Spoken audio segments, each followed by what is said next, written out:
Hello everybody, I just wanted to do a video to explain these color charts that either you have or you will be seeing me doing soon.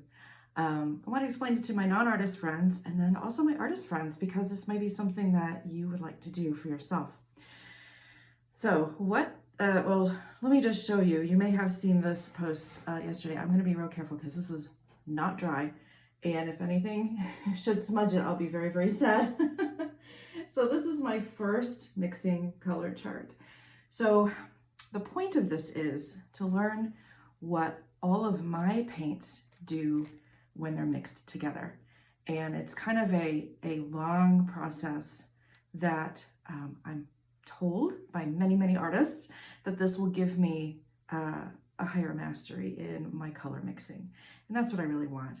I have heard about this chart for years. Since I was in college, this was something that was talked about. I never did it, never made time for it, never felt like I had the leisure time. That's what it felt like, leisure time to do this. But the more I thought about it, this is something that I really need to do for my art and a skill that I wanted to sharpen. So let me just show you what this comes from. There's an artist who since passed a few years ago, Richard Schmid. This may be backwards, I'm not sure for you. But he gave artists this huge gift of lots of books and videos that show his process. I'm going to move this a little forward so I don't accidentally smudge it. But in the book, he talks about color charts that he does. And I'm just going to show you a couple because they're so incredibly pretty, and I can't wait to get to some of these colors. So the idea is you're going to do a chart for every color that you normally paint with. And so I'm learning my paints. I'm learning what the paints that I use all the time, what they do together when I mix them together and when I mix them with white also. So I'm going to do a chart for every single color that I have on my palette. This is going to be quite the process. So I did my yellow pale chart first. The first row is just the yellow straight out of the tube. This is going to be my prominent yellow chart. So I do my yellow here, and the next chart, it'll be my yellow deep, and the yellow deep will go here by itself. Then after that, I mix every color that I use with yellow. Down the line, I've chosen 9 colors. I have my yellow deep, ochre, red cad, alizarin, burnt sienna, burnt umber, viridian, and ultramarine blue.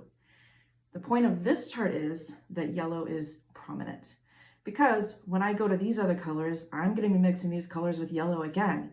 But on that chart, that color is going to be prominent, and I'm going to be able to see what happens when I do this and what rich colors I can get just by putting 2 colors together.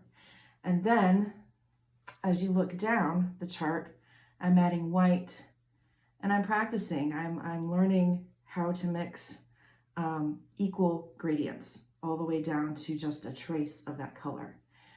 And I'm seeing what white does to these colors. It's funny, at the bottom there, the green ones, they kind of look yellow. It's funny, it turns a little bit. So not only am I learning as I go, but I have these nice resources, which is why I wanted them to look nice. I did them on a nice board. So I think that's kind of it. I was going to show you more stuff, but I don't think I really need to.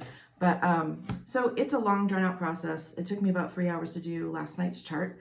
I'm getting ready to do the yellow deep, and I think I'm going to try to take some video of it because it might be fun to watch. He actually lays out all the charts for us. And so these are all his colors. I use some different colors on my palette, so mine won't look the same. But I'm really looking forward to this one. I've done an abbreviated version of these charts before without all the gradients. I did like a 50% and then I went on. But when we were doing these colors, I was doing it with a class. They were just gorgeous, just really fun. So I'm looking forward to that one a lot. And then of course the blues and greens are really, really pretty. So some artists have actually mentioned that they already have color charts, or why don't you just get a color chart? Well, I won't learn anything for one, and then I will learn nothing about what my paints do together. There's also a lot of things to consider, like, well, what happens when white is added. In addition to like just the brands I use are different. I could get ultramarine blue and 5 different brands and they're going to look a little bit different. Maybe lighter or darker, I have a different tint to them. So I really want to learn my paints. So that's kind of the point. And so hopefully the outcome will be more rich colors in my paintings and less mud. Because sometimes when I'm mixing colors, I'm kind of experimenting, like, oh, I think that's a little less this, I need a little more of that. But the time I've done, I've mixed like 5 colors together and I've kind of got it, but maybe it's a little muddy. But maybe I could just put 2 colors together and maybe some white and it'll get me where I need to be.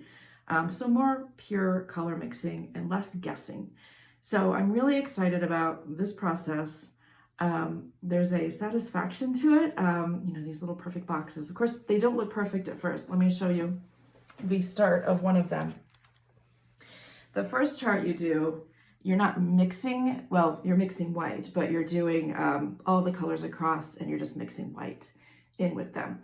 And so it doesn't look that great while you're doing it, but when I peel the tape off, I get that other chart. So it's quite satisfying. And you can't go fast. You have to really judge your values. Are these 5 shades of this color evenly spread out? And it's kind of harder with the lighter colors because you've got a smaller range. Your darkest color isn't that dark. And so you have to figure out 5 evenly spaced gradients.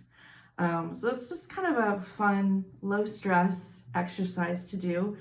Put up on a podcast and just kind of relax a little bit and enjoy. So I hope that helps a little bit, and just look forward to some more color charts in the future. Thank you very much. Bye.